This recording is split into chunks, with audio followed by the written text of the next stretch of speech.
बहुत समय पहले की बात है। रत्नागढ़ नामक गांव में एक बहुत पुरानी हवेली थी जिसे भूतों की हवेली के नाम से जाना जाता था।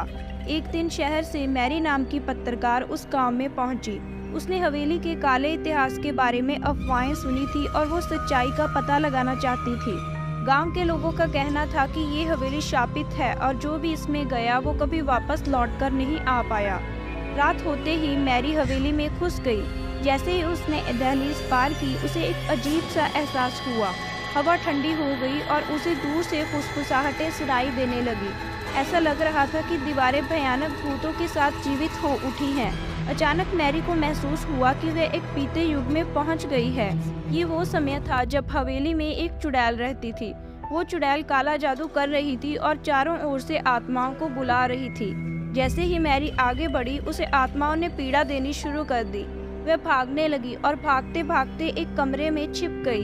तभी उसके पास एक बच्ची की आत्मा आई और बोली कि अगर तुम यहाँ से जिंदा बचना चाहती हो तो हवेली की गहराई में छिपी एक किताब को जलाना होगा। अभिशाप को तोड़ने और अतीत से बचने के लिए वो हवेली के उस कमरे में पहुंची जहाँ वो किताब रखी थी। जैसे ही मैरी किताब के पास जाने लगी वहाँ चुड़ैल आ गई। मैरी ने भागकर कांपते हाथों से किताब को उठाया और जलते हुए आग के कुंड में फेंक दिया। अचानक एक बड़ा धमाका हुआ और मैरी प्रेजेंट में पहुंच गई। हवेली तबाह हो चुकी थी। आखिरकार मैरी ने हवेली के शाप को खत्म कर दिया और वो वापस शहर लौट आई।